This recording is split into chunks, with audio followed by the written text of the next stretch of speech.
2500 লিଟର ଦେଶୀ ମଦ ସହିତ ପିକଅପ୍ ଜବତ। ଅପରପକ୍ଷରେ ଜେସିପି ସହିତ ଡମ୍ଫରକୁ ଜବତ କଲା ପୁଲିସ। ମୟୂରଭଞ୍ଜ ଜିଲ୍ଲା ରାସନପୁର ଥାନା ଅଞ୍ଚଳରେ ବେଆଇନ ମୋରମ ମାଟି ଚାଲାଣ ହେଉଛି। ସୂଚନା ଅନୁଯାୟୀ ଉକ୍ତ ଥାନା ଅଧୀନ ବିଭିନ୍ନ ସ୍ଥାନରୁ ଲଘୁ ଖଣିଜ ଦ୍ରବ୍ୟ ଚୋରି ବଢ଼ିବାର ଅଭିଯୋଗ ହେଉଛି।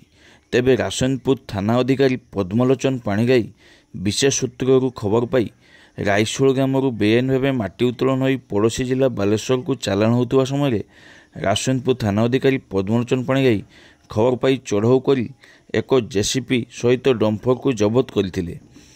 ତେବେ ଜବତ କରି ପୁଲିସ ମାଇନିଂ ବିଭାଗକୁ ଖବର ଦେଇଛି। ସୂଚନାଯୋଗ୍ୟ ମାଟି ଓ ମୋରମ ଉତ୍ତୋଳନ ଓ ଚାଲାଣ ପାଇଁ କିଛି ଠିକାଦାର ମାଇନିଂ ବିଭାଗ ନିକଟରୁ ଅନୁମତି ନେଇଥିବା ବେଳେ ଏହାର ସୁଯୋଗ ନେଇ ବେଆଇନ କାଗଜପତ୍ର ଓ ଅନ୍ୟ ମାଫିଆମାନେ ଚୋରାରେ ମାଟି ମୋରମ ଉତ୍ତୋଳନ କରି ବାହାର ଜିଲ୍ଲାକୁ ବେଧଡ଼କରେ ଚୋରାରେ ଚାଲାଣ କରୁଛନ୍ତି।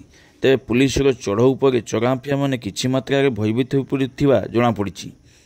ତେବେ ପୁଲିସର ଚଢ଼ଉକୁ ନେଇ ରାସନପୁର ଥାନା ଆଇଆଇସି ପଦ୍ମଲୋଚନ ପାଣିଗ୍ରାହୀଙ୍କୁ ବୁଦ୍ଧିଜୀବୀ ମହଲରେ ପ୍ରଶଂସା କରାଯାଉଥିବା ଜଣାପଡ଼ିଛି। ତେବେ ଏହାକୁ ପୁଲିସ ରୋକିବା ଚେଷ୍ଟା କରି ସଫଳତା ପାଉଥିବା ବେଳେ ମାଇନିଂ ବିଭାଗ ଓ ରାଜସ୍ୱ ବିଭାଗ ଗୋଡ଼ ଉପରେ ଗୋଡ଼ ଲଦି ବସିଥିବା ଖୋଲାଖୋଲି ସବୁଠି ଆଲୋଚନା ହେଉଛି।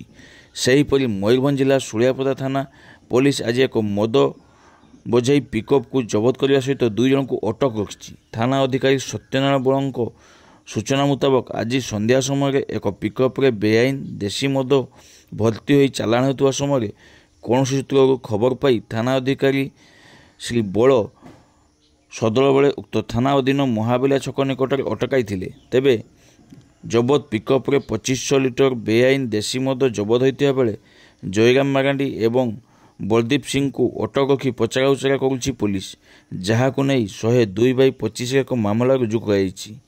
ତେବେ ଥାନା ଅଧିକାରୀ ସତ୍ୟନାରାୟଣ ବଳଙ୍କୁ ବୁଦ୍ଧିଜୀବୀ ମହଲରେ ବେଶ ପ୍ରଶଂସା କରାଯାଉଥିବା ମଧ୍ୟ ଜଣାପଡ଼ିଛି।